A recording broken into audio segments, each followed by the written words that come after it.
The cracks in the car market are finally starting to show, and if you've been patient about purchasing a new vehicle, your patience may finally be about to pay off. So in this video, let's talk about all the facts, how that's affecting the car market, and what that means potentially for you, a car buyer or a car seller. So let's do just that. As always, my name is Derek, and I got my degree in finance, so you don't have to.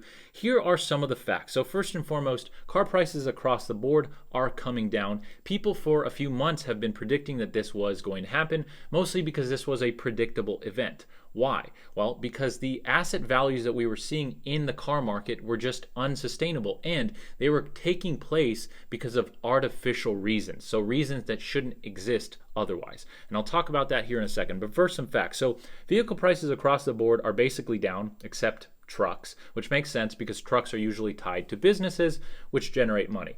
Other than that, car prices are down across the board. They're down significantly more than usual this month. On top of that, electric vehicles are down 32% as compared to 1 year ago. That is huge because electric vehicles make up a large portion of the car market today. Now, with that said, there's actually one main reason why electric vehicles are down, and that is because Tesla vehicles and Tesla, the company, they're cutting prices of their vehicles. Now, this may be for one of two reasons. Either A, they're struggling to move units, so they're cutting prices, or B, they want more market share. Regardless, Tesla makes up a huge portion of the electric vehicle market, so when they move prices, it affects the entire market in twofold. One, it's a huge portion, so they're going to affect prices regardless on an average basis. And two, because when Tesla moves, other electric vehicles must move to counter Tesla because most people have given the choice, will buy a Tesla. Whether that's a good decision or not, I'm not here to debate. So that's what's going on. On top of that, this was a predictable event, mostly because the reasons why these things were happening were artificial in nature, mostly in two places. So one, supply chain issues, mostly in chips. Not potato chips, but computer chips. So when you look at car prices now and car prices pre-pandemic car prices were a lot less, even today, even compared to today's lower prices. The reason is car chips, computer chips. When the pandemic hit, computer chips were both harder to manufacture, and on top of that, they were harder to move in the supply chain. So those computer chips getting to car manufacturers were greatly diminished. Car manufacturers cannot produce cars without these chips, so the supply of cars went down, which thus raised prices. Now, this was a foreseeable event that eventually those supply chain issues would fix themselves. Now, for example, some car manufacturers like Hyundai actually didn't deal with this too much, and that's why if a year or 2 years ago you went to a Hyundai lot, they had many more cars than other manufacturers because they actually started manufacturing their own chips. Side note, side tangent, the point is, now that these chip issues have finally started to sort themselves out, you'd expect car prices to come back to earth. The problem is car manufacturers have also artificially kept supply low to keep prices high, which you might just say, well, yeah, obviously they're a business, they want to make money. That is true. It is interesting to note, though, that when you look at economic theory and when you look at profit maximizing and revenue maximizing, it is much better in most scenarios to have more supply than demand. You want to be able to supply every single demand unit as opposed to having more demand than supply when you're talking about maximizing profit. Now, of course, we live in the real world. We don't live in some economic theory. And in the real world, these car manufacturers have chosen to artificially keep supply low. Okay, so that's what's causing prices to remain high or to have been high for the last 2 years. What is causing prices to finally move in the other direction? Well, first and foremost, again, like most of our issues or most of the things that are happening in the current economic cycle, it has to do with interest rates. Right now, interest rates are very high, and I understand that they've been higher in the past. The point is, a lot of the businesses nowadays are built on low interest rates. So when interest rates go from 1 or 2% to 8 or 9 or 10%, especially in the car market, when it comes to car loans, that causes huge ripple effects in mainly two ways. One, on the buyer side, it is now much more difficult to qualify to purchase a vehicle because you have to qualify at a much higher interest rate. And on top of that, car prices are higher. Secondly, a lot of car buyers or would-be car buyers have pulled out of the market because they do not want to purchase a car at a 7 or 8 or 9% interest rate. Remember, people are pulling out of the real estate market, which is an appreciable asset. So when you look at depreciating assets, there's even less incentive to purchase something on a very high interest rate that you know is going to depreciate. So these buyers are just holding on to the vehicles they have, and like the saying goes, they're driving them until the wheels fall off, okay? So two main reasons: because they cannot afford it and they cannot qualify for it, or because they have a vehicle and they don't want to finance for a much higher rate. On top of that, on the actual dealership section, this is also causing problems because dealers usually purchase cars on loans, okay? And if there's higher interest rates across the board, they have higher interest rates on each vehicle that sits on their lot, okay? Before, they could have vehicles sit until they got the price that they wanted, and the interest rate aspect was negligible at best. Now, interest rates are so much higher that every day that these vehicles sit on dealership lots, they are costing them more and more money. So the dealers have incentive to sell these vehicles. So it's almost a vicious cycle.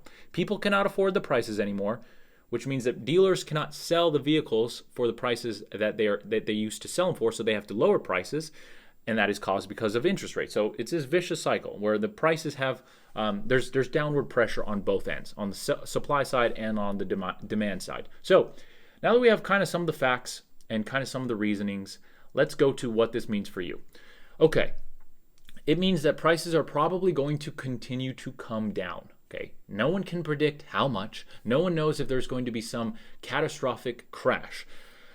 In my opinion, right now, car prices are still elevated as compared to pre-pandemic levels. So what we want to see is we want to look at the overall inflation rate and how much things have gotten more expensive over that same period of time.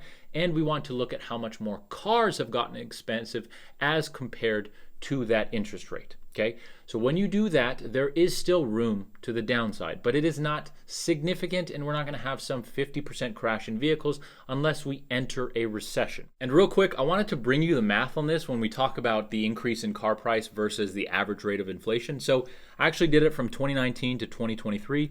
On average, car vehicles are about 25 to 30% more expensive now than they were in 2019. And then when you look at just the rate of inflation, that's about 20% more. So $1 in 2019 is worth about $1.20 now, okay?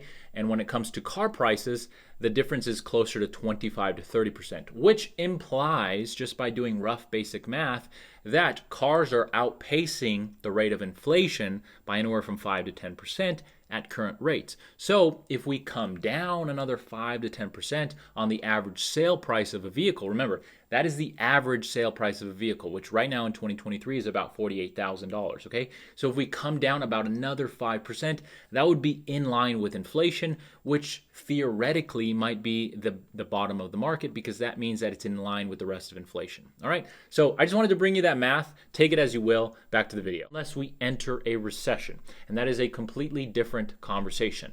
But what this means is that month over month for the next following few months, especially while interest rates remain high, you're probably going to continue to see a reduction in price of vehicles, which is good for you if you want to purchase a vehicle. Now, what happens if interest rates all of a sudden get cut, right? Because there's concern that if interest rates get cut in the real estate market, that is going to send prices higher, right? Because more people, more demand will want to buy real estate. Now, in the car market, remember that there is still supply, and supply is adjustable, whereas in real estate, supply is a lot harder to adjust. So, as long as supply keeps upticking, there should be a continued reduction in the price of vehicles. Now, will it be significant?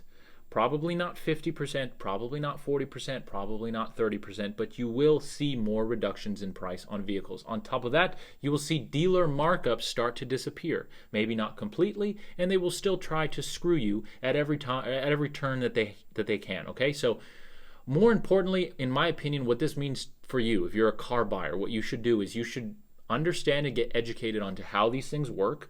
And then when you go to a dealership, regardless of what the sticker price says, okay, you should be aware that there is more negotiating power. Every single month that goes by, there is more negotiating power in your favor when it comes to these vehicles. So when you go to purchase a car, as opposed to a year ago, if you tried to negotiate a year ago, you probably wouldn't get anywhere. They would tell you to basically fuck off, and you wouldn't leave with a vehicle. Now, because they're more desperate to sell these vehicles, regardless of what the sticker price is or regardless of what the markup is, you can start demanding discounts. and you can start demanding for those dealer markups to go away. And you might even start to be able to, on some marks that are not selling very well, you might be able to start negotiating below MSRP, which is always the goal for the consumers, to get the best price possible. On top of that, just remember that right now interest rates are very high. So regardless of what the MSRP on the vehicle is, you could have probably $5,000 or $10,000 less of MSRP today as opposed to 1 or 2 years ago, and still be in the same place because interest rates were a lot lower then, okay? But on the flip side, it is better for those prices to come down, because if you need to sell the vehicle and the price that you paid is more realistic and more in line with the actual value of the vehicle, if you have to go sell the vehicle in 2 or 3 years, or etc., you might not get screwed so much as if you bought a vehicle 2 years ago at $10,000 or $15,000 over MSRP, and now, even though you had a better interest rate, you're underwater, which when you look at the data, more and more people are underwater on their car loans. And car delinquencies are actually expected to peak at 10%, okay? So that's about 3 to 4% higher than they are currently. As delinquencies move up, car prices should continue to come down.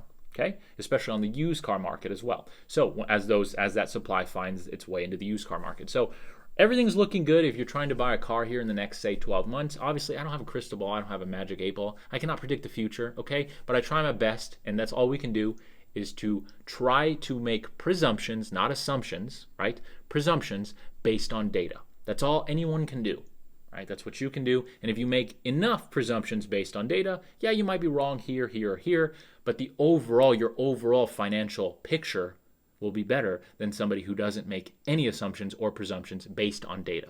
Right? And what's the difference between a presumption and an assumption? An assumption is just made on nothing. A presumption is made on data. So always try to do that. Hopefully this was informative. Hopefully you get a better understanding of what's going on in the car market right now. And if you did, please consider subscribing. This is a relatively new YouTube channel. And if you like personal finance, world economics, anything that has to do with finance and money, you're in the right place. And if you like those things broken down easily, you're in the right place. Please consider turning on the bell notification as well so you don't miss the next video. They usually come out on Tuesdays, but sometimes I'll do a video Wednesday, Thursday, or Friday if there's something important, like a Fed meeting, like an interest rate change, like some major political thing that's going to affect the economy. I'll bring that update to you as soon as I possibly can. So with that said, I hope you have a great rest of your day. And if you're looking to purchase a car, I wish you nothing but the best of luck. And right now the market is looking more favorable to you, especially if you can afford not to finance it. So other than that, take care, and I'll see you in the next video.